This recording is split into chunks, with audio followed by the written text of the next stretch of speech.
दोस्तों, ये है हमारी स्पेशल सीरीज लूसेंट जीके समझने का ज्ञान, जहां हर टॉपिक को सिर्फ याद नहीं बल्कि समझा जाएगा। अगर आप एसएससी, यूपीएससी या किसी भी गवर्नमेंट एग्जाम की तैयारी कर रहे हैं तो इस पूरी प्लेलिस्ट को जरूर देखिए, क्योंकि अब जीके नहीं रटेंगे, समझेंगे। क्या तुम जानते हो, भारत की धरती सिर्फ एक देश नहीं बल्कि हजारों साल पुरानी सभ्यता की कहानी है, जहां हिमालय की बर्फ से लेकर दक्षिण के समुद्र तक हर जमीन ने इतिहास को जन्म दिया है, जहां हर पत्थर, हर मंत्र और हर नदी अपने भीतर एक कहानी छुपाए बैठी है। आज हम उसी कहानी की शुरुआत पर लौटेंगे, भारत के इतिहास की शुरुआत और वैदिक सभ्यता के जन्म तक। भारतवर्ष का नाम और पहचान। भारतवर्ष यानी वो भूमि जो उत्तर में हिमालय से लेकर दक्षिण में समुद्र तक फैली हुई है। महाकाव्यों और पुराणों में इसे मरुतों का देश और यहाँ के लोगों को भारती यानी भरत की संतान कहा गया है। भरत दरअसल एक प्राचीन कबीले का नाम था। प्राचीन भारतीय अपने देश को जम्बू द्वीप कहते थे, यानी जामुन के वृक्षों से घिरा हुआ द्वीप। ईरानियों ने इसे सिंधु नदी से जोड़ा। परवेश सा को हा बोलते थे और यहीं सिंधु बन गया हिंदू। बाद में यूनानियों ने इसे इंडस कहा, अरबों ने अल हिंद और यूरोप ने इंडिया। इस तरह भारत, हिंदुस्तान और इंडिया, ये तीनों नाम एक ही मिट्टी की पहचान बने। भारत की नस्लें और भाषाएं। भारत की पहचान उसकी विविधता है। यहाँ की जनसंख्या कई नस्लों के मिश्रण से बनी है। Proto Australoid, palaeo Mediterranean, Caucasian, Negroid और मोंगोलॉयड। उत्तर भारत में लोग इंडो यूरोपीय भाषाएं बोलते हैं और दक्षिण में द्रविड़ भाषाएं। विंध्याचल पर्वत श्रृंखला जैसे देश की भाषाई सीमा बन जाती है, जिसके एक ओर संस्कृत आधारित भाषाएं हैं और दूसरी ओर तमिल, तेलुगु, मलयालम जैसी द्रविड़ भाषाएं। इतिहास का काल विभाजन। इतिहास को समझने के लिए उसे समय में बांटना जरूरी है। इसी विचार को सबसे पहले जर्मन इतिहासकार क्रिस्टोफर सेलेरियस ने दिया था। उन्होंने इतिहास को 3 हिस्सों में बांटा था: प्राचीन, मध्यकालीन और आधुनिक। भारत के इतिहास को भी इन्हीं 3 हिस्सों में बांटा जाता है: प्राचीन भारत, मध्यकालीन भारत और आधुनिक भारत। समय की गणना और ईसा पूर्व या ईसवी सन। आज जो हम साल गिनते हैं वो ईसाई कैलेंडर पर आधारित है। ईसा मसीह के जन्म से पहले के समय को कहते हैं ईसा पूर्व यानी बीसी, और एडी यानी ईसा के जन्म के बाद के समय को कहते हैं ईसवी सन। एडी का मतलब होता है एनो डोमिनी यानी हमारे प्रभु के वर्ष में। उदाहरण के लिए, महात्मा बुद्ध का जन्म 563 ईसा पूर्व में हुआ, यानी ईसा के जन्म से 563 वर्ष पहले। भारत के संवत। भारत में भी समय गिनने की अपनी प्रणालियां हैं। सबसे प्रसिद्ध हैं विक्रम संवत जो 57 ईसा पूर्व में शुरू हुआ, शक संवत जो 78 ईस्वी में, गुप्त संवत जो 319 ईस्वी में और हिजरी संवत जो 622 ईस्वी में प्रारंभ हुआ। आज भारत का राष्ट्रीय कैलेंडर शक संवत पर आधारित है। ये 1957 में सरकारी रूप से अपनाया गया था। प्राचीन इतिहास के स्रोत। भारत के प्राचीन इतिहास को जानने के 4 मुख्य स्रोत हैं। पहला, धर्म ग्रंथ। दूसरा, ऐतिहासिक ग्रंथ। तीसरा, विदेशी यात्रियों के विवरण। और चौथा, पुरातात्विक साक्ष्य। वेद, सबसे प्राचीन ग्रंथ।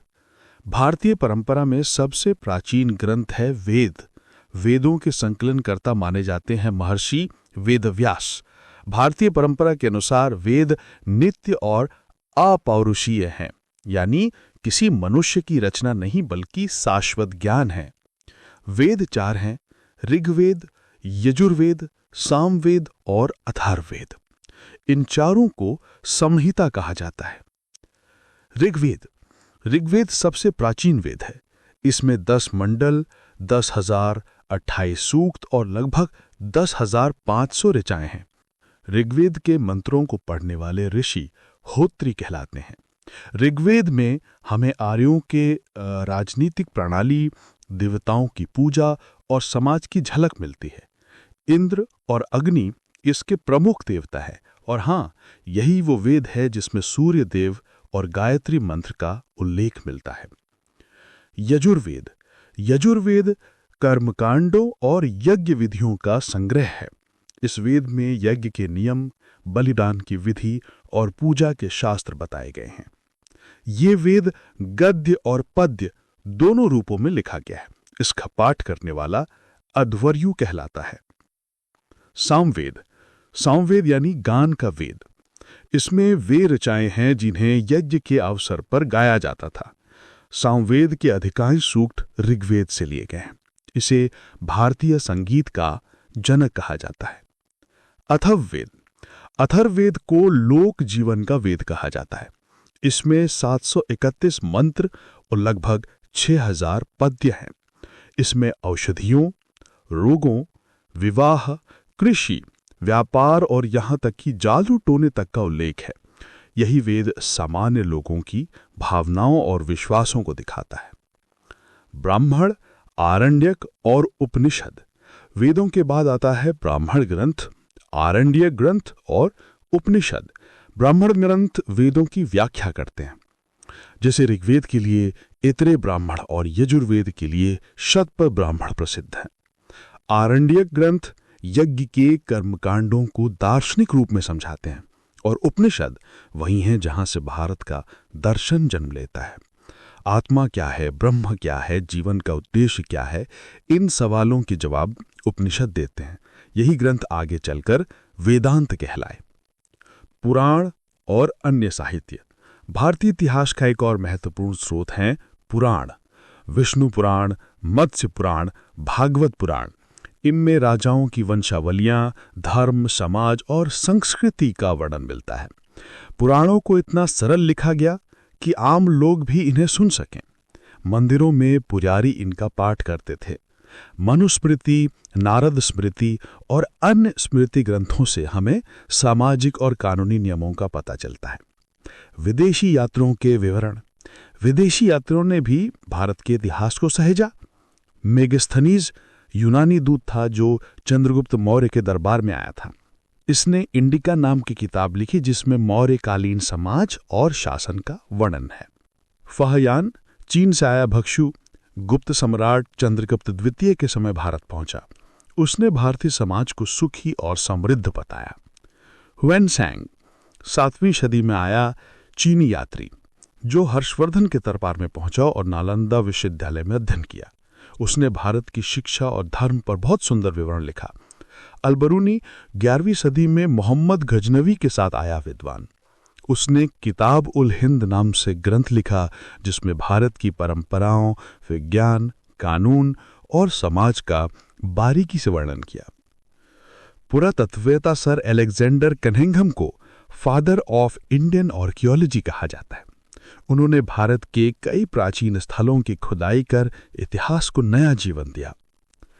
भारत का इतिहास सिर्फ तारीखों का सिलसिला नहीं है, यह हमारी सभ्यता की आत्मा है। वेदों में छिपा ज्ञान, पुराणों में लिखी कहानियां, विदेशी यात्रियों की डायरी और मिट्टी में दबे अभिलेख सब मिलकर हमें बताते हैं कि हम कौन हैं और कहां से आए हैं। अगर तुम इतिहास को सिर्फ याद नहीं बल्कि महसूस करना चाहते हो तो भारत की हर नदी, हर पर्वत और हर श्लोक में झांको, क्योंकि यही वो जगह है जहां इतिहास सांस लेता है।